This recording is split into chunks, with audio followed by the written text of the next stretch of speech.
திருவண்ணாமலை மண் சரிவில் சிக்கியவர்களை மீட்கும் பணியில் தற்போது இருவரின் உடல்கள் மீட்கப்பட்டிருக்கிறது. அது தொடர்பான அண்மை தகவலை தொடர் நேரலையில் பார்த்து வருகிறோம். தொடர்ந்து இது தொடர்பான கள தகவலை செய்தியாளர் பிரபாகரன் வழங்க கேட்கலாம். பிரபாகரன், வணக்கம். தற்போதைய நிலவரம் என்ன? அங்க இப்ப வரைக்கும் யார் வந்திருக்காங்க? கள விவரங்களை பதிவு பண்ணலாம் பிரபாகரன். தருண், திருவண்ணாமலை வஉசி நகர்ல மண் சரிவு ஏற்பட்டதுல 7 பேர் இடுபாடுகள்ல சிக்கியிருந்தாங்க. அந்த 7 பேர்ல தற்போது இட்டாச்சியோட உதவியோட 2 பேரோட உடல்கள் மீட்கப்பட்டிருக்கிறதா தற்போதைய தகவல்களை நம்ம பார்க்கிறோம். இந்த மீட்பு பணியை பொறுத்த வரைக்கும் காலையிலிருந்து என்டிஆர்எஃப் குழு மேற்கொண்டு வந்துட்டு இருந்தாங்க. இருந்தாலும் உடல்களை மீட்க முடியாத சூழல் ஏற்பட்டது. அதனால வேற வழி இல்லாம இட்டாச்சி வாகனத்தை வரவழைச்சு தற்போது 2 உடல்களையும் மீட்டிருக்காங்க. தற்போது இந்த திருவண்ணாமலை மாவட்டத்தில் இருக்கக்கூடிய பொறுப்பு அமைச்சரும் எம்எல்ஏவுமான ஏவா வேலு இந்த பகுதியில் ஆய்வு மேற்கொண்டு இருக்காரு. மீட்பு பணி குறித்து அதிகாரிகள்கிட்ட கேட்டறிஞ்சிட்டு இருக்காரு. 2 உடல்கள் மீட்கப்பட்டிருக்கூடிய சூழல்ல தற்போது இட்டாச்சி வாகனம் நிறுத்தப்பட்டிருக்கு. ஏன்னா அந்த பகுதியில் ஏதாவது பாறை இருக்கா, அதை வேற ஏதாவது அப்புறப்படுத்துறதுக்கு வேற ஏதாவது திட்டமிடல் பண்ணணுமா அப்படிங்கிற மாதிரி இருக்கலாம். ஏன்னா அந்த இட்டாச்சி வாகனத்திற்கு எதிர்ப்புறத்துல நம்ம இருக்கோம். கிட்டத்தட்ட 500 மீட்டர் தொலைவுல தான் நம்ம இருக்கோம். தற்போது எதனால இட்டாச்சி வாகனம் நிறுத்தப்பட்டிருக்கு அப்படிங்கிறது நமக்கு தெரியல. அடுத்தடுத்து எஞ்சியுள்ள உடல்களை மீட்கும் பணி மேற்கொள்ளப்படும் அப்படிங்கிறதா நம்ம எதிர்பார்க்கிறோம். அந்த உடல்களை மீட்கப்பட்டு உடனடியா மருத்துவமனையில பிரேத பரிசோதனை செஞ்சு உறவினர்கள்ட்ட ஒப்படைக்கணும்.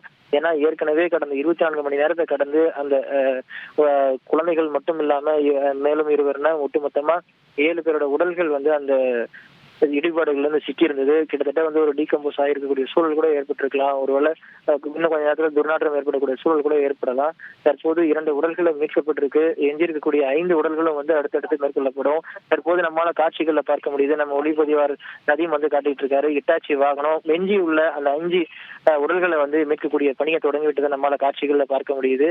அடுத்தடுத்து ஏன்னா அந்த 10க்கு 20 அப்படிங்கிற இடத்துலதான் எல்லாரோட உடல் இருக்கும் எதிர்பார்க்கப்படுது. இதுல இன்னொன்னு என்னன்னா, அந்த இடிபாடுகள்ல சிக்கி இருக்கக்கூடிய வீடு, அதுக்கு முன்னாடி ஒரு வீடு இருக்கு. அந்த 2 வீட்டுக்கும் சுவர் ஒட்டின மாதிரி தான் இருக்கும். ஒருவேளை அந்த பாறைகள் வந்ததுல சுவர் உடைஞ்சியும் இருக்கு. அந்த உடைஞ்சி ஒருவேளை அந்த இடிபாடுகள்ல சிக்கி இருந்த வீட்டுல இருந்து டிரான்ஸ்போர்ட் ஆகி முன்னாடி இருக்கக்கூடிய வீட்டுக்கு ஒருவேளை சில உடல்கள் போயிருக்கலாம்னு சந்தேகிக்கிறாங்க என்டிஆர்எஃப் குழு. அந்த வகையில ஏற்கனவே என்டிஆர்எஃப் குழு அந்த பகுதியில ஒரு குழு அமைத்து, அதாவது தீயணைப்பு குழு அந்த இடத்துல மோப்பனாய் உதவி அடையும்.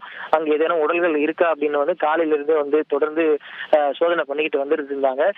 அடுத்த கட்டமா ஒருவேளை அந்த இடிபாடுகள்ல சிக்கி இருந்ததா சொல்லப்படக்கூடிய அந்த வீடு, அதாவது இந்த மெயினான வீட்டுல உடல்கள் அடுத்தடுத்து கண்டுபிடிக்கப்பட முடியல அப்படின்ற பட்சத்துல அடுத்து அந்த ஜேசிபி இயந்திரம் முன்னோக்கி அந்த நம்ம சொல்லக்கூடிய அந்த முன்னாடி இருக்கக்கூடிய வீட்டுல அடுத்து அந்த மீட்பு பணி, அந்த மண் இருக்குது, மண்ணு அந்த பாறை எல்லாம் அகற்றும் பணியை மேற்கொள்வாங்க அப்படிங்கிறது தான் எதிர்பார்க்கப்படுது. இருந்தாலும் அவங்க எல்லாரும் ஒரே வீட்டுல இருந்திருக்கிறாங்க. அது சிறிய வீடு தான், ஆனா கண்டிப்பா அந்த இடத்துலதான் இருப்பாங்க அப்படின்னு உறுதியா என்டிஆர்எஃப் சொல்லியிருக்கிறாங்க. இது தொடர்பா ஈவினிங்கே அவங்க ஒரு திட்டமிடல் பண்ணாங்க. மலையில இருந்து ஒரு மண் சரிவு ஏற்பட்டிருக்கு, பாறை உருண்டு வருது, அது எந்த போர்ஸ்ல வந்திருந்தா அது எந்த டைரக்ஷன்ல போகும், ஒருவேளை அந்த இடத்துல ஒரு பொருளோ ஒரு உடலோ ஒரு நாளோ சிக்கனா அவங்க எந்த டைரக்ஷன் நோக்கி போவாங்க அப்படிங்கிற மாதிரிலாம் சில வல்லுநர்களோட கலந்து ஆலோசிச்சு ஒரு டெக்னிக்கலா அவங்க பல்வேறு திட்டமிடல் பண்ணி தான் அந்த சமையலறை, அந்த முன்னாடி இருக்கக்கூடிய வீடு அப்படின்னு பல்வேறு குழுக்களா பிரிந்து அந்த பணியை தொடர்ந்து மேற்கொண்டு வந்துட்டு இருந்தாங்க. இருந்தாலும் அவங்களுக்கு ஒரு உறுதியான ஒரு தகவல் கிடைச்சிருச்சு. கண்டிப்பா அவங்க அந்த இடிபாடுகள்ல எந்த வீட்டுல சிக்கினாங்களோ அந்த இடத்துலதான் இருப்பாங்கன்னு. ஏன்னா அந்த சமையலறை பக்கத்துல பல்வேறு பெட்டிகள் கண்டுபிடிக்கப்பட்டிருந்தது. அந்த பசங்களோட ஸ்கூல் புக்கு, நோட்டு அந்த மாதிரி எல்லாம் கண்டுபிடிச்சிருந்தாங்க. சேலை அந்த மாதிரி எல்லாம் கண்டுபிடிச்சா, ஒரு ட்ரம், தண்ணி குடிக்க வச்சிருந்த ட்ரம், இது போலாம் கண்டுபிடிச்சிருந்தாங்க. அதனால கண்டிப்பா அந்த இடத்துலதான் இருப்பாங்க அப்படிங்கறத உறுதி செஞ்சுதான் இட்டாச்சி வாகனத்தை வர வச்சு தற்போது பணியை தொடங்கி தற்போது 2 உடல்களை மீட்டெடுத்து இருக்காங்க. அடுத்தடுத்து இப்ப அந்த ஏன்னா கிட்டத்தட்ட மண் முழுவதுமா அந்த வீடை நிரப்பி இருக்கு. அப்படிதான் நம்ம பாக்குறோம். ஏன்னா அந்த வீடு சின்னதா இருந்தாலும் கூட அந்த வீடு முழுவதுமா பாறைகளாலும் சிறு சிறு கற்களாலும் மண்ணாலும் முழுவதுமா நிரம்பி இருக்கு.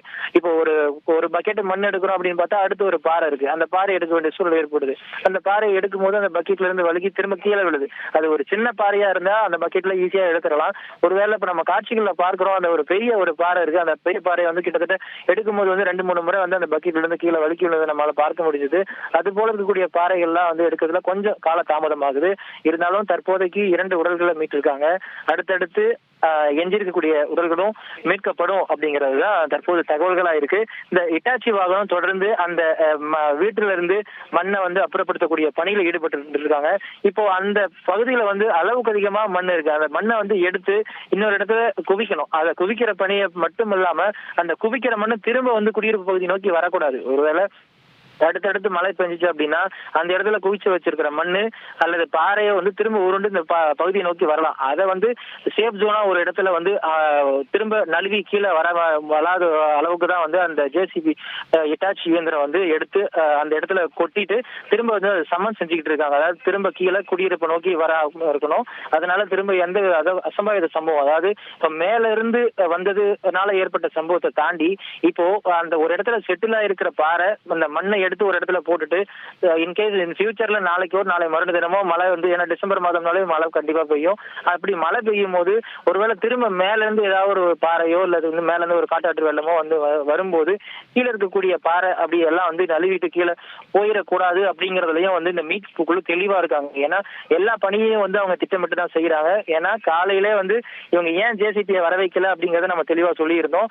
இந்த பாதை குறுகலான பாதை மேல வந்துருச்சு அப்படின்னா அந்த வைப்ரேஷன்ல அந்த பிடிப்பு இல்லாம இருக்கக்கூடிய மேல இருந்த அந்த ராட்சத பாறை ஒருவேளை நழுவி கீழே வந்துருச்சுன்னா பெரிய சேதம் ஏற்படும், பெரிய அசம்பாவிதமா அது மாறும். அப்படிங்கறதுனாலதான் அந்த பணியை வந்து அவங்க மேற்கொள்ளாம NDRF குழு மட்டும் இல்லாம பல்வேறு மீட்பு குழுவினர் வந்து இந்த உடல்களை கண்டெடுக்கக்கூடிய பணியில காலையில இருந்து ஈடுபட்டு இருந்தாங்க. இதுக்கு மோப்ப நாய்களையும் பயன்படுத்தி இருந்தாங்க. அந்த மோப்ப நாயோட சிறப்பு அம்சம் என்ன அப்படின்னா அந்த இடிபாடுகள்ல சிக்கி இருக்கவங்க உயிரோட இருந்திருந்தா அவங்களை வந்து சென்ஸ் பண்ணும் அப்படின்னு தான் NDRF குழு நமக்கு சொல்லியிருந்தாங்க. ஆனா அந்த மோப்ப நாய் வந்து கிட்டத்தட்ட ஒரு 3-4 முறைக்கு மேலதான் நள்ளிரவு வந்து அந்த இடத்துல சோதனை பண்ணுச்சு. இன்னைக்கு காலையில வந்து சோதனை பண்ணுது. ஆனா இருந்த போது எந்த இடத்துலயும் வந்து ஹியூமன்ஸ் வந்து சென்ஸ் பண்ணல. ஏன்னா அந்த வீடு கிட்டத்தட்ட வந்து ஒரு 10 அடி 12 அடி உயரம் வந்து இருக்குன்னு சொல்லப்படுது தரையிலிருந்து. அது தரைக்கு மேல கிட்டத்தட்ட ஒரு 5-10 அடிக்கு மேல இருக்குது அப்படின்னு பார்க்கும்போது ஒட்டு மொத்தமா அந்த வீட்டோட தரை மட்டும் அந்த உயரம் மண் வந்து சரி குவிஞ்சிருக்கிற வரைக்கும் பார்க்கும்போது கிட்டத்தட்ட ஒரு 20 அடி வந்து அந்த மண் வந்து குவிஞ்சிருக்கிறதா நம்மளால பார்க்க முடியுது. தற்போது வந்து நம்ம இருக்கக்கூடிய இடத்துல இருந்து கிட்டத்தட்ட ஒரு 500 மீட்டர் தூரத்துல அந்த இட்டாச்சி வாகனம் அந்த உடல்களை மீட்கக்கூடிய பணிகளை ஈடுபட்டு இருக்காங்க. 2 உடல்களை மீட்டு எடுத்துட்டாங்க. அடுத்தடுத்து எஞ்சிருக்கக்கூடிய 5 உடல்களை மீட்கக்கூடிய பணியில தொடர்ந்து இட்டாச்சி வாகனம் செயல்பட்டு வந்துட்டு இருக்கிறதா தற்போதைய தகவல்களா பார்க்க முடியுது. தற்போது இந்த மாவட்டத்தினுடைய கண்காணிப்பு அலுவலர் அந்த பகுதிக்கு வந்து ஏற்கனவே மாலை வேளையில வந்து இந்த மீட்பு பணி வந்து பார்த்துட்டு ஆய்வு பண்ணிட்டு போனாங்க. பணிகளை துரிதப்படுத்தணும்னு சொல்லியிருந்தாங்க. இந்த பகுதியில பொதுமக்களை தேவையில்லாம அலோவ் பண்ண வேண்டாம்னு போலீசாருக்கு தெரிவிச்சிருந்தாங்க. வரக்கூடிய பொதுமக்கள் மட்டும் இல்லாம இளைஞர்களையும் வந்து இங்க இருக்கக்கூடிய போலீசார் வந்து தொடர்ந்து இங்க இருக்க வேண்டாம்னு சொல்லி அவங்களுடைய பாதுகாப்பு நலன் கருதி அனுப்பி வைக்கிறத நம்மளால பார்க்க முடிந்தது.